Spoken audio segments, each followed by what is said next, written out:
Welcome to The Brain Dump, where we study the psychology of success. Join us as we probe the habits, rituals, and routines of top-performing artists, entrepreneurs, authors, athletes, and more to uncover the timeless principles we can all use to take our lives to the next level. Are you ready to plunge the grunge that's been gunking up your mind's eye? Great, then let's get to it.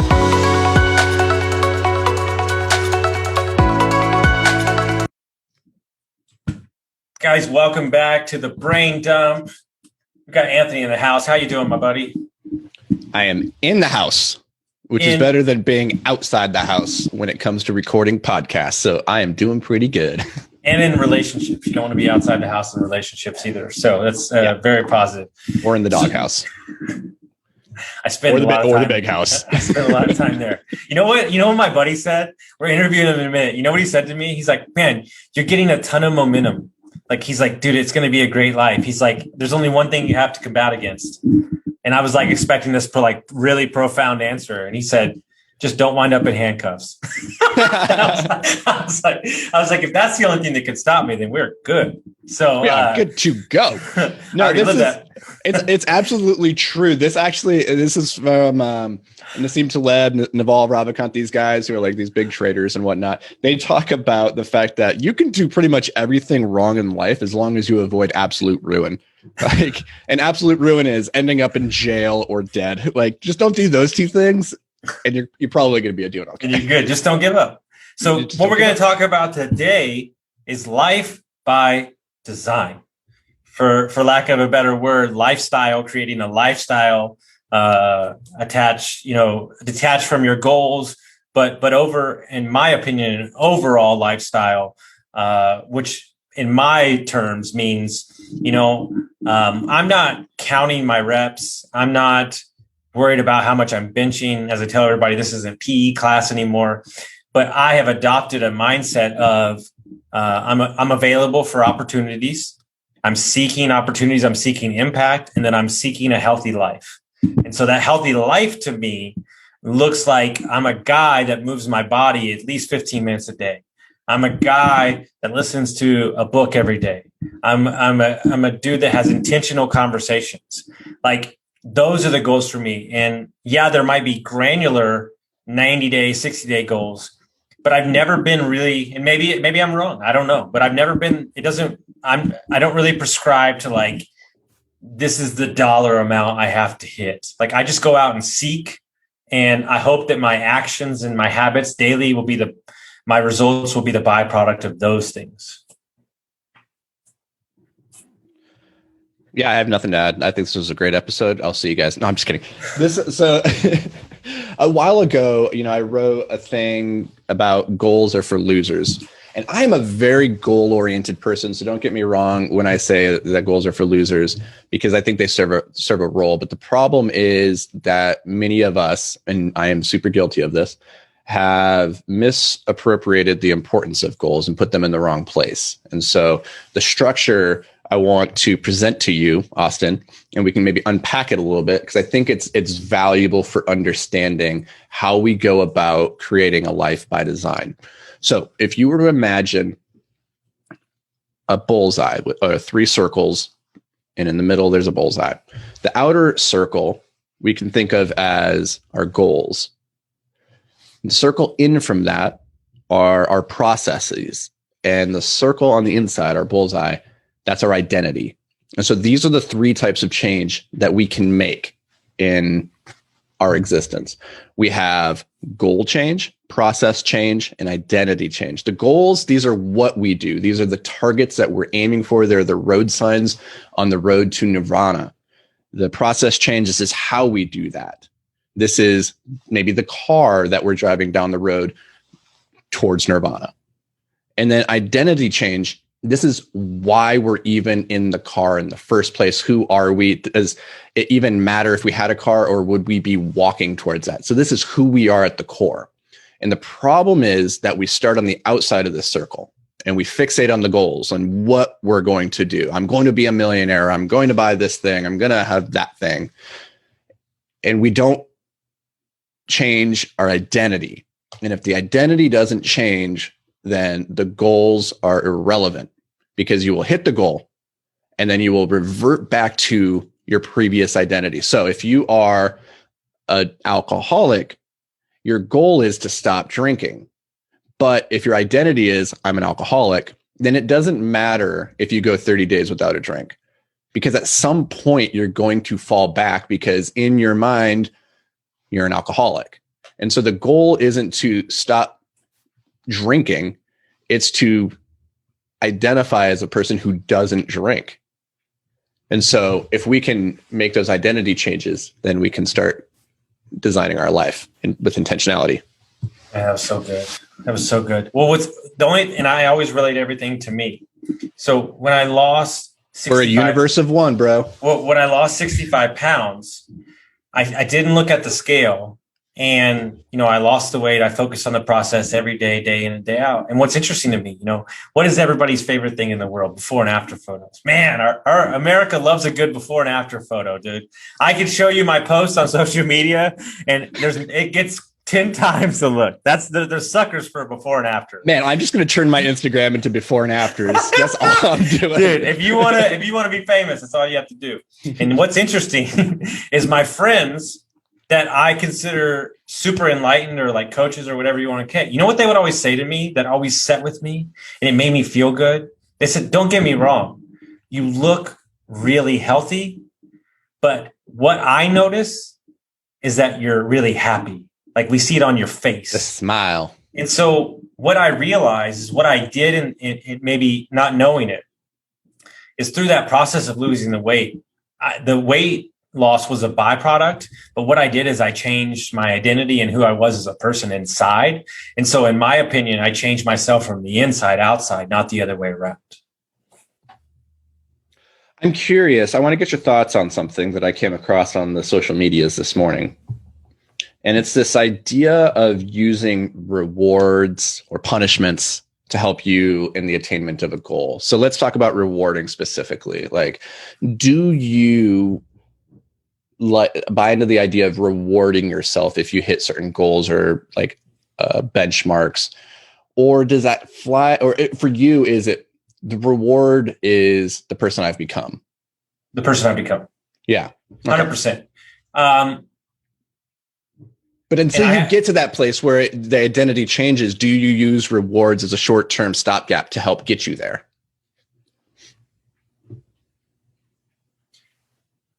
Maybe it's a tricky dance, because I think the most important question that you have to ask yourself is what works for you. And what I mean by that is I have certain coaching clients who want me to be David Goggins. And I have certain coaching clients who want me to have kitten gloves because that works for their personality. And that's why I make my coaching clients take personality tests so I know how to talk to them. I have a coaching client, Anthony, you of all people will love this shit. I told him yesterday, if we're having the same conversation a month from now, I'm firing him as a coaching client. I said, we've been talking about you leaving your job for 3 months. Either grow a fucking pair of balls or fucking move on. I'm not talking about it May 1st. And he goes, well, you'll see. And I was like, well, we'll see, won't we?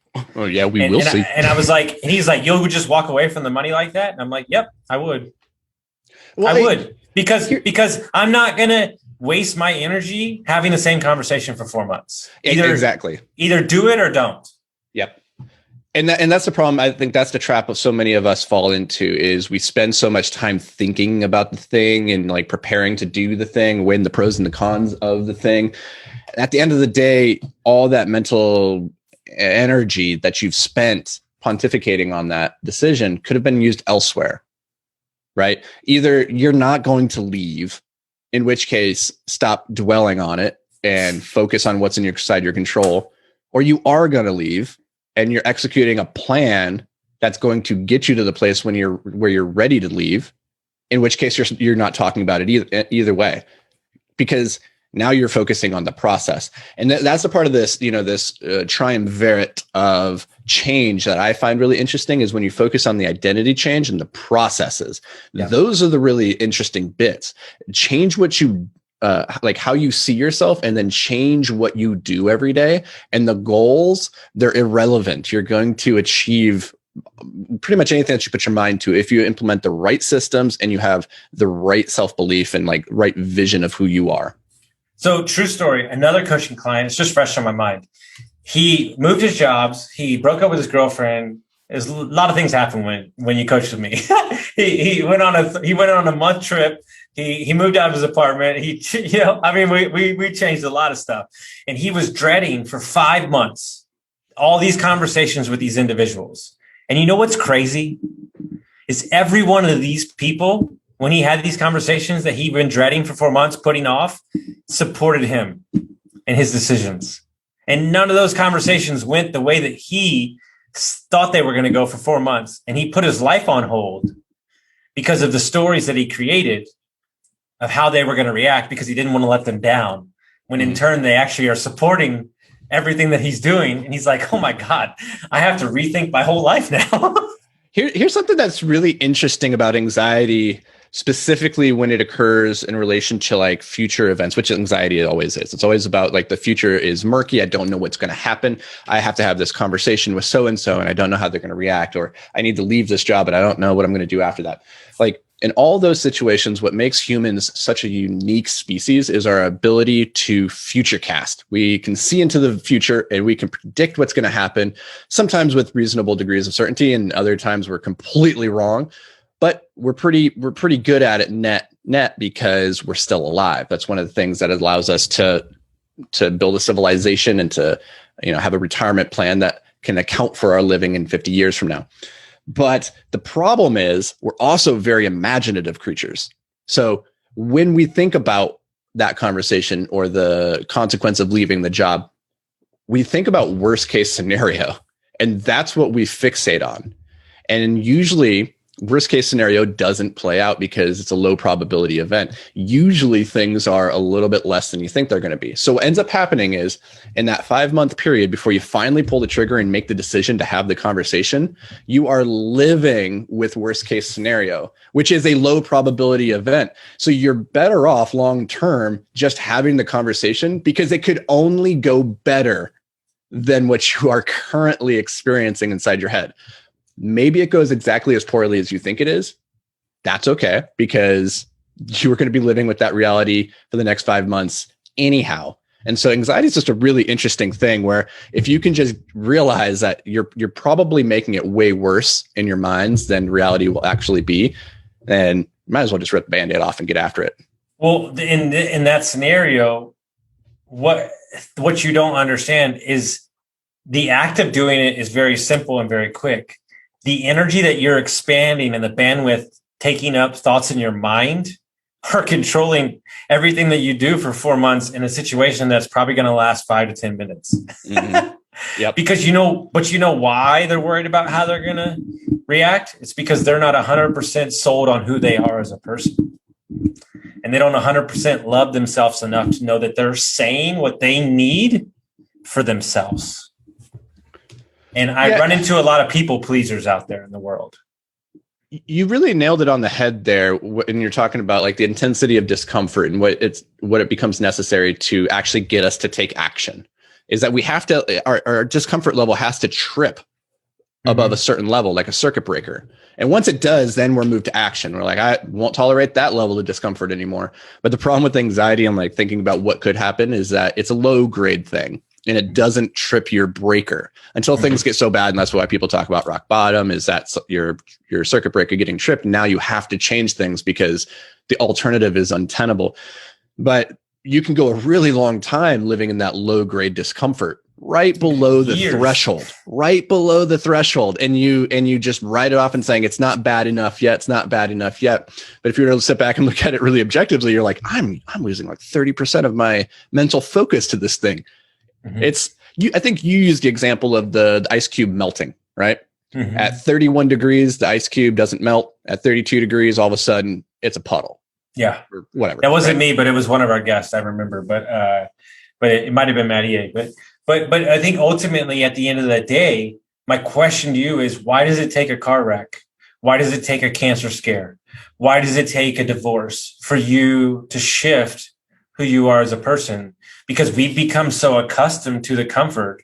We become so accustomed, just like you're saying, to the thing saying, oh, it's not that bad. But if you had an outside third party source look at your life, you say, oh no, it kind of sucks, bro. Like, and then that's when like a close, you know, what's interesting? When I decided to get sober, I had a couple guys come to me and they were like, yeah, it's been awkward for a little while. and you know, I was really taken aback because when you're living in it, you think, oh, it's not that bad. But when you have people that you respect that come up to you and go, it's pretty fucking bad. Like, I'm like, ugh, you know, that makes you rethink like a lot of things. Like, how long have I been operating from this survival alcoholic, you know, Tasmanian devil kind of just like, ugh, you know, that's very awkward to be around. Like, what a prick. Like, you know, but like in your mind, you think like everything's cool. Like this, I posted this on Instagram just the other day, so I want to share it because it's relevant. This guy, I don't know who he was. He was sharing the fact that we have a nose that lives about 2 inches above our mouth. Yeah. And if you go 3 or 4 days without brushing your teeth, you have no clue, but everybody else around you does. And so it's this idea that like we're living in it. We don't see how bad it is. And if it takes that much like self-reflection and like looking internally to notice these things, then it just shows you what type of path you have in front of you to make meaningful change. And I'll leave you guys with this before I stop talking for the rest of the day, is that change is hard, but so is not changing.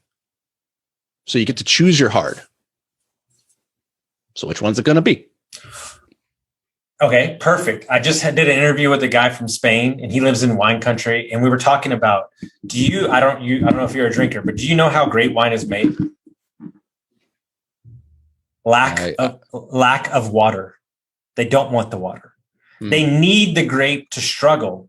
The more the grape struggles through volcano and granite and lack of water, the better the wine is. Get those good tannins. That's a thing. So, right? So my question to you is, do you want like Anthony said, do you want the easy road or do you welcome the obstacles? Because with the right mindset, they just become opportunities and not obstacles. The obstacle is the way. Amen. Guys, if you like this episode, make sure you send it to your friends. We really appreciate y'all listening, and drop us a review. Let us know how you feel. And we'll see you next time.